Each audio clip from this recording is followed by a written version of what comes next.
জামানার নবীর উম্মত হিসেবে গ্রহণ করো। প্রাণপ্রিয় দেশবাসী, স্নেহ ভাইরা, আল্লাহ তো বিবেক একটা দিয়েছে, কিরে এত বড় বড় 4 জন রসুলের মধ্যে একজন রসুল হওয়ার পরেও উনি কেন আমার নবীর উম্মত হওয়ার জন্য দরখাস্ত করলেন? আল্লাহ ঈসা আলাইহিস সালামের দোয়া গ্রহণ করেছেন। ঈসা আলাইহিস সালামের দোয়া গ্রহণ করার পরে আল্লাহ ঈসা আলাইহিস সালামকে একটা নবুয়তের দায়িত্ব দিয়েছিলেন, একটা আসমানি কিতাব ইনজিল কিতাব দিয়েছেন। ঈসা আলাইহিস সালাম দুনিয়াবি 40 বছর যাবত নবুয়তের দায়িত্ব পালন করার পরে আল্লাহ ঈসা আলাইহিস সালামকে 4র্থ আসমানে উঠাই নিয়েছে। এখনো ঈসা আলাইহিস সালাম আছে? কোথায়? বিশেষ আছে নাকি? ঈসা আলাইহিস সালাম এখনো 4র্থ আসমানে কিসের অপেক্ষায় আছেন? আমার ভাইয়েরা, এই নবীর উম্মত হওয়ার অপেক্ষায় আছেন। আল্লাহু আকবার। এই নবীর উম্মত হয়ে আসার অপেক্ষায় আছেন। তা আমরা তো সেই নবীর উম্মত হয়ে আসলাম, মায়ের গর্ভ থেকে আসলাম, আমরা কি করতেছি? আল্লাহ নাফরমানির মধ্যে জীবন কাটাচ্ছি। ঈসা আলাইহিস সালাম আসবেন। ইমাম বুখারী বাব বাঁধছেন বুখারী শরীফে, বাবু নুজুল ঈসা। ইমাম মুসলিমও বাব বাঁধছেন। হাদিস গুফরান আছে সুদতে কালা পরা দুজনে বসতাম, কইলেন বসিও না, এটা আবার 7টা বারে বসে দিয়া তোরা ফন্না ফরাইতে নাই। আয় আছে বাজা কথা কইতে না ভাই, তেন উজু ফন্না বুঝনিস। কালা রাসূলুল্লাহ সাল্লাল্লাহু আলাইহি ওয়াসাল্লামা কাইফা আনতুম ইযা নাযালা ইবনু মারইয়ামা ফীকুম ওয়া ইমামুকুম মিনকুম। হস্তলান্নি হন এখন হচ্ছে না ভাই, পরিবাদে ওই রবীন্দ্রনাথ ঠাকুর বই পরিবাদে আর আমার তৈল পড় জোবানিন দিয়ে দেন পরিবার না, কোরআন পরিবার নাই। আল্লাহ জোবানিয়ান বানাই দেয়, আর নবীর হাদিস শরীফ পরিবার নাই, আর কোরআন হাদিস বাদ দি আজা বাজা মানুষের বই পড়ে। আমার আলা হযরত কত সুন্দর করে করে বলছেন, জমিন জামা তোমারে লিয়ে মকিনা মাকান তোমারে লিয়ে। পড়া এই যে আওয়াজ হবে বাইন মধ্যে, জমিন জামা তোমারে লিয়ে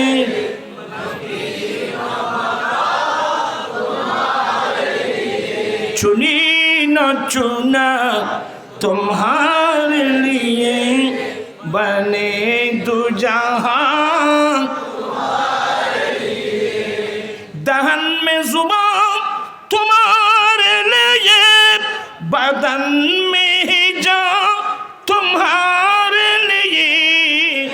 हम आए यहाँ तुम्हारे लिए, उठे भी वहाँ तुम्हारे लिए।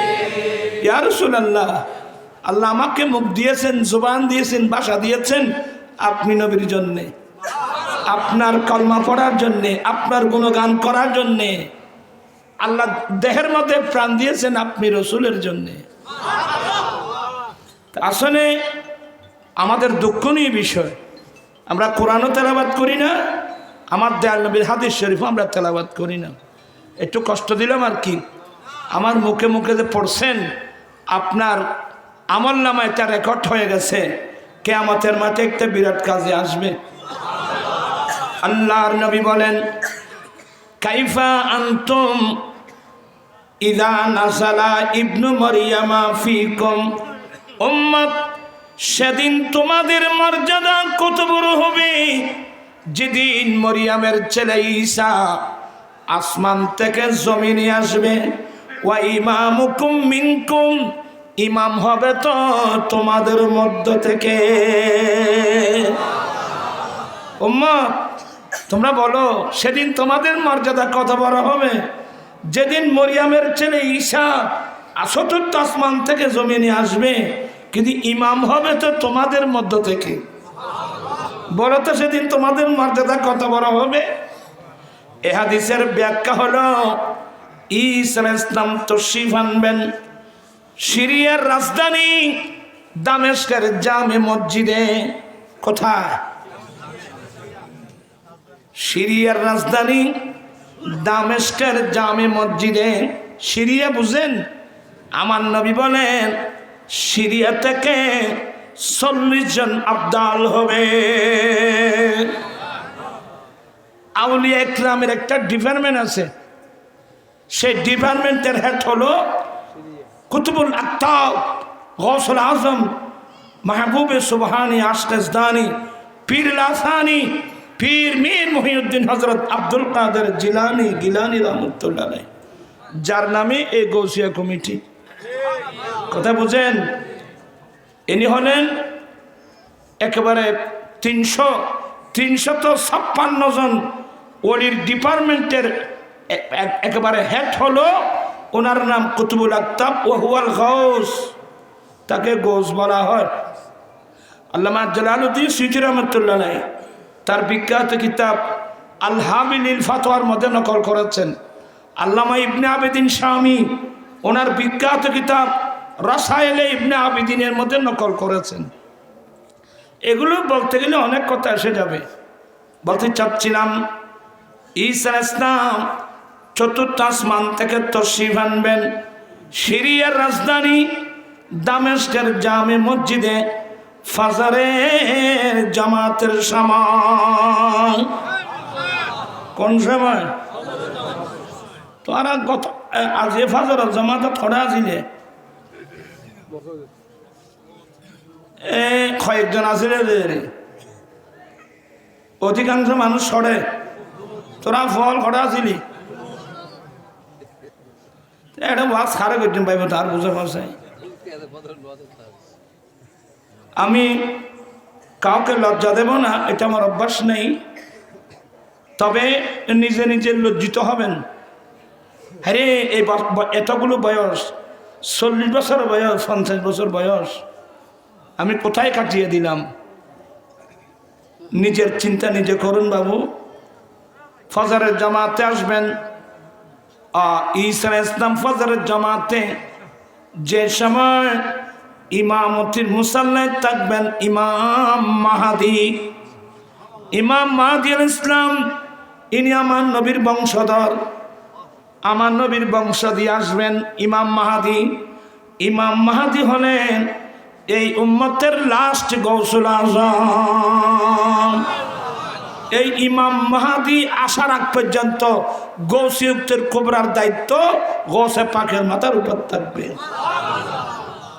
জুমলি কবলতে বাদ হুয়ে হোंगे, জুমলি কবলতে বাদ হুয়ে होंगे, सब अदब रखते हैं दिल में मेरी आका तेरा अस्सलाम।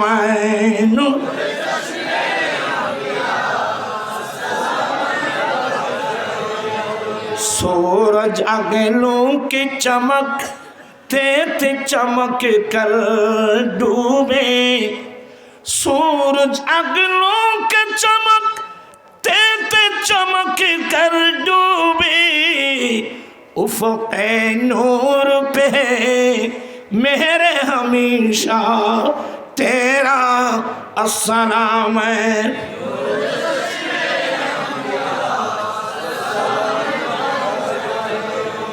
আয়েশা শাহ বাগদাদ যতগুলো বেলায়েতের সূর্য উদয় হয়েছে, এদিক দিয়ে উদয় হয়েছে, ওদিক দিয়ে অস্ত গিয়েছে, কিন্তু আয়েশা শাহ বাগদাদ আপনার গৌসিয়তের সূর্য যেটা উদয় হয়েছে, এটা ওই ইমাম মাহদী আলাইহিস সালাম আসা পর্যন্ত এটা আকাশের মধ্যে উজ্জ্বল হয়ে থাকবে, আলু দিতে থাকবে, চিৎকার দিয়ে বলুন না সুবহানাল্লাহ। তো এগুলো মানুষ বুঝবে না, এই জন্য আমি কথাগুলো মাঠে ময়দানে বলি না, কারণ এগুলো নিয়ে মানুষ অনেকে বিভিন্ন সমালোচনা, এগুলো তার ব্রেইনে কভার করবে না। ভালো ভালো আলেমরা বুঝতেছেন এগুলো। আল্লাহ সবাইকে বুঝার তৌফিক দান করো। বলতে চেয়েছিলাম ইমাম মাহাদি ইমামতির মুসল্লায় থাকবেন। আপনার আমার কথা লাইনে আর এদেশে দিন নেব না আপনাদেরকে। ঈসা আলাইহিস সালাম তশরীফ আনবেন, ইমাম মাহাদি বুঝতে পারবেন আল্লাহর নবী ঈসা আলাইহিস সালাম বড় বড় 4 জন রসুলের মধ্যে একজন। ইনি যদিও আমার নবীর উম্মত হবার জন্য আসছেন, ইনি বড় বড় 4 জন রসুলে একজন, সম্মান করতে হয়। ইমাম মাহাদি ইমামতির মুসাল্লা থেকে পিছনের দিকে আসার চেষ্টা করবেন। ঈসা আলাইহিস সালাম দাঁড়িয়ে ওনার ফিট মোবারক ধরে ফেলবেন। না না, আপনি পিছনের দিকে আসবেন না, আপনি ইমামতি করবেন, আমি আপনার উপর ইক্তেদা করে নামাজ আদায় করব। আমার রাসূল বলছেন, উম্মত সেদিন তোমাদের মর্যাদা কত বড় হবে, যেদিন মরিয়মের ছেলে ঈসা আলাইহিস সালাম জমিনে আসবে, কিন্তু ইমাম হবে তো তোমাদের মধ্য থেকে। প্রাণপ্রিয় সাহেবেরা, আমি একটা কথা জিজ্ঞাসা করি আপনাদের কাছে, ঈসা আলাইহিস সালাম তো আসবেন দুনিয়াতে, 40 বছর সারা পৃথিবী পরিচালনা করবেন, সারা পৃথিবী পরিচালনা করবেন। পৃথিবীতে কোনো ইহুদি থাকবে না, পৃথিবীতে কোনো নাসারা থাকবে না, পৃথিবীতে কোনো বিধর্মী থাকবে না। কথা বুঝেন? এগুলো আসলে অনেক লম্বা আলোচনা। 40 বছর পর্যন্ত ঈসা আলাইহিস সালাম রাষ্ট্র চালাবেন। ফয়সালা করবেন কি দিয়ে? আল্লাহর কোরআন দিয়ে। কথা বলছেন না কেন? ফয়সালা কি দিয়ে? আল্লাহর কোরআন দিয়ে। কেন? আচ্ছা একটা প্রশ্ন করি, আল্লাহ ঈসা আলাইহিস সালামের উপর যেটা কিতাব নাযিল করেছেন, ইনজিল কিতাব, সেই ইনজিল কিতাব নিতে পারবে না? আমার ভাইয়েরা, আমার নবীর উম্মত হওয়ার জন্য যখন আসলেন, এখন আর ঈসা আলাইহিস সালামের উপর আগে যে ইনজিল কিতাব নাযিল হয়েছে, সে ইনজিল কিতাব পড়ার আর কোনো কি নেই, আর কোনো সুযোগ নাই। 30 পারা কোরআনে পড়তে হবে। এখন আমার প্রশ্ন, ঈসা আলাইহিস সালামের মতো রাসূল, যাকে আল্লাহ বড় বড় 4 জন রাসূল মধ্যে একজন, আল্লাহ ওনাকে ইনজিল কিতাব দিয়েছেন, আমার নবীর উম্মত হয়ে আসার পরে ইনি যদি কোরআন শরীফ ছাড়া অন্য আসমানি কিতাব পড়ার পর্যন্ত সুযোগ নাই, সেই জায়গায় আমরা আল্লাহর কোরআন বাদ দিয়ে আজে বাজে মানুষের বই পড়ে পড়ে জীবন কাটাচ্ছি, তার পরিণাম ফল কি হবে? আইন গইলে বাদি তোরা আর নদী দৌড়াবি, পুলিশ আলায় ঢুকে বাঁধে নিবি, তার না আজে বাজে মানুষের বই ভরে কোরআন শরীফ কই। মেয়েদের কাছে জিজ্ঞাসা করেন, আপনার ওয়াইফের কাছে জিজ্ঞাসা করেন, কোরআন শরীফ পড়েছে? আর রিডিং পর্যন্ত আমরা পড়তেছি না, অর্থ তাফসীর তো রেখে দেন, কোরআনে পাকের তেলাওয়াত পর্যন্ত বন্ধ হয়ে গেছে। আমার আম্মি জান দোয়া করবেন, এখনো আছে, যে কোনো মুহূর্তে চলে যাবে। দোয়া করবেন যেন আল্লাহ যেন খাতামা বিল খায়র করে। আমি জানের কথা বারবার মনে পড়ে। আমরা ছোটবেলায় দেখছি, আমরা গরিব ফ্যামিলির ছেলে, আমি যেন তাহাজ্জুদের নামাজ পড়তেন, আজান ফজর আজান দিলে আমাদেরকে ডেকে দেয়, উঠো আজান হয়েছে মসজিদে যাও, ওঠো আজান হয়েছে মসজিদে যাও। আমরা কোনোদিন ঘরে থাকতে পারিনি, আমাদেরকে যেতে বাধ্য হয়েছে মসজিদে। আমরা ফজরের নামাজ পড়ে বাড়িতে যখন ফিরে আসলাম, তখন দেখতাম আমাদের পাড়ার মহিলারা ফজরের নামাজ পড়ে মুসল্লায় বসে গুনগুন গুনগুন করে কোরআন তেলাওয়াত করত। ওই মুরব্বীরা বলতে পারবে এই আওয়াজ কি এখন আছে? আওয়াজই ইহুদি লেখাজ করে দিলে, নসরা লেখাজ করে দিলে, গোগো মোবাইল কিনে যোগ বউরে ডর ডর চাই, কেউ কোরআন শরীফ পড়িব। আসো জানা খাদানোর জায়গা যারা ঘরে 30 পারা কোরআন, যারা ঘরে ইমামুল আম্বিয়া, যাদের ঘরে 30 পারা কোরআন, আমার নবীর এতগুলো হাদিস শরীফ, এগুলো বাদ দিয়ে আমরা আজেবাজে মানুষের বই পড়তেছি। যার যার রাস্তা সে নিজে। তবে অনুরোধ জানাবো, আপনারা হয়তো নার্ভাস হয়ে যাবেন, আমি নার্ভাস করার জন্য আসিনি। একটি নসিহত করব, আজকের মাহফিল থেকে আমরা শপথ নেব, ফজর থেকে মৃত্যুর আগ পর্যন্ত আমরা এক ওয়াক্ত নামাজ কাজা করব না। ফজরের নামাজটা কোথায় পড়বেন? মসজিদে। আমরা যারা পুরুষ আছি আমরা ফজর নামাজ মসজিদে পড়ব। মসজিদে পড়ে জামাত সহকারে পড়ে একটা রুটিন করবেন। ডেলি নামাজের পরে, ফজর নামাজের পরে 8 ঘন্টা সময় আমি মসজিদ থেকে বের হব না। আমি 8 ঘন্টা সময় আবার কোরআন শরীফ হাতে নিয়ে, বুকে নিয়ে মসজিদের কোনায় বসে যাব। আমি ব্যবসায়ী, আমি চাকরিজীবী, আমি পয়সাওয়ালা যেই হোক, আমি রিক্সাওয়ালা যাই হই, আমি মসজিদের কোনায় বসে যাব। এই বয়সে আবার আলিফ বা তা সা জিম হা খা এভাবে আমি আবার এক শব্দ করে কোরআন পড়ব, কোরআন শিখব। একবার না পারিলে দেখো শতবার। পারিব না কথা ঠিক। আমার প্রাণ পিছনে ভাইরা, তোমরা যারা স্কুলের ছাত্র, কলেজের ছাত্র, ইউনিভার্সিটির ছাত্র, দেখো আমরা মুসলমান, আমরা 5 ওয়াক্ত নামাজ আমাদের উপর ফরজ। ফরজ নামাজটা আমি ইমামের পিছনে পড়লাম, আমাকে কেরাত পড়তে হবে না। কিন্তু বাকি নামাজ আরও আছে না? সুন্নতে মুআক্কাদা আছে, ওয়াজিব নামাজ আছে, সুন্নতে জায়জা আছে, নফল নামাজ আছে। এই নামাজগুলো তো আমাকে নিজে নিজে পড়তে হবে। আমি সূরাগুলো যদি শুদ্ধ করে না শিখি, আমি কিভাবে নামাজটা পড়ব? আমি আপনাদেরকে নসিহত করে যাচ্ছি। আমি আসলে আমাদের বয়স এখন অনেক বেশি। আমি আল্লাহর রাস্তায় সবাইকে বলতে চাই, এই আপনারা এগুলোর জন্যে একটা কিতাব কিনবেন। এটা বাংলাতে যখন আছে সুযোগ হলো, বাহারের শরীয়ত। কি নাম? বাহারের শরীয়ত। 500 খণ্ড বাংলা অনুবাদ হয়েছে। এখানে শিরিক কাকে বলে, বেদাত কাকে বলে, ফরজ কাকে বলে, ফরজে আইন কাকে বলে, ফরজে কিফায়া কাকে বলে, ওয়াজিব কাকে বলে, সুন্নতে মুআক্কাদা কাকে বলে, মুস্তাহাব কাকে বলে, মুস্তাহসান, সব কিছু বিস্তারিত বর্ণনা এখানে আছে। উযু কিভাবে বানাতে হয়, গোসল কিভাবে করতে হয়, তায়াম্মুম প্রয়োজনে তায়াম্মুম কিভাবে করতে হয়, যাবতীয় বিষয়গুলো এই কিতাবের মধ্যে আছে। কি নাম বললাম? বাহারে। এই বাহারের শরীয়ত 500 খণ্ড বাংলা অনুবাদ হয়েছে। এখানকার আমাদের হুজুররা আছে, এ তৈবে মাদ্রাসা তো কাছে আছে, এদেরকে বললে এরা এনে দেবে। আর আকীদার জন্যে, আকীদা বোঝানোর জন্যে অনেক স্কুল কলেজের ছাত্র আজকাল আকীদা বুঝে না। এই জন্য আমি আপনাদেরকে একটা কিতাবের ধারণা দিচ্ছি, যার নাম জা আল হক। কি বললাম বাবা? জা আল হক। এই কিতাবটা আপনি নিজে পড়বেন, বন্ধু বান্ধবের বিয়ের মধ্যে উপহার দিবেন। আপনি নিজে আকীদা বুঝবেন, অপরকে আকীদা বুঝাবেন। আল্লাহ সবাইকে সে তৌফিক দান করো।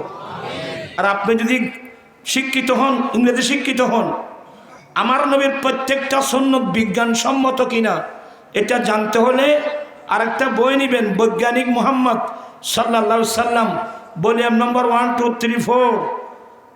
সে আপনার তো ইংরেজি শিক্ষিত মানুষ। আমার নবী আল্লাহর পরে সবচেয়ে বড় বৈজ্ঞানিক আমার দয়াল নবী। আমার নবীর প্রত্যেকটা সুন্নত বিজ্ঞানসম্মত। এই বইটা পড়লে আপনি নিজেই বুঝতে পারবেন। আর কোরআন শরীফ যেটা, এটা তো অলরেডি একটা বিজ্ঞান। আর একটা বই পড়বেন যদি পান, বিজ্ঞান না কোরআন, ভাই মোহাম্মদ নুর ইসলাম। আসলে নিয়ামত আমাদের ঘরে, বিজ্ঞান আমাদের ঘরে, হিকমত আমাদের ঘরে, নিয়ামত আমাদের ঘরে। আজকে আমরা এগুলো ফেলে আজেবাজে মানুষের পিছনে গিয়ে সব কিছু আমরা হারিয়ে ফেললাম। ডক্টর ইকবাল আফসোস করে বলছেন, হিকমত হুই হামারি উল্লু বনে রহে হাম, হিকমত হুই हमारी उल्लू बने रहे हम, ज़ियाफ़त हुई हमारी भूख से मर रहे हम। হিকমত বিজ্ঞান আমাদের। আজকে আমরা বন জঙ্গলের ফেসা, আমার ঘরে মেজবান চলছে, আমি উপবাস। আমাদের অবস্থা কেন হলো? আমার ভাইরা, আপনারা কি মনোযোগ সহকারে শুনছেন? সকাল থেকে নামাজ পড়ে আধ ঘন্টা কোরআন শিখার জন্য চেষ্টা করবেন। কারা কারা করবেন একটু হাত উঠে আমাকে একটু দেখান। মাশাআল্লাহ, মাশাআল্লাহ, অনেকে। আল্লাহু আকবার, নারায়ে রিসালাত। আল্লাহ, অনেক ছেলেরা অনেকবার হাত উঠায় ওয়াদা দিয়েছেন। এখানে লজ্জার কিছু নেই। আমার রাসূল বলছেন যে আমার অধিকাংশ উম্মত দ্বীনের জ্ঞান অর্জন করতে পারবে না। দুই কারণ। একটা কারণ হলো অহংকার, দ্বিতীয় কারণ হলো লজ্জা। এক নম্বর কি? অহংকার। দ্বিতীয় কারণ কি? লজ্জা। এই দুই জিনিস থাকলে আপনি কোনোদিন জ্ঞান অর্জন করতে পারবেন না। আমাদেরকে অহংকার ফেলতে হবে, লজ্জা ফেলতে হবে, দ্বীন শিখতে হবে। ঠিক কিনা? টাইম কত হয়ে যাবা? আর তো তোমার মাইক লাগাই দিই। 11টা বাজে গিয়ে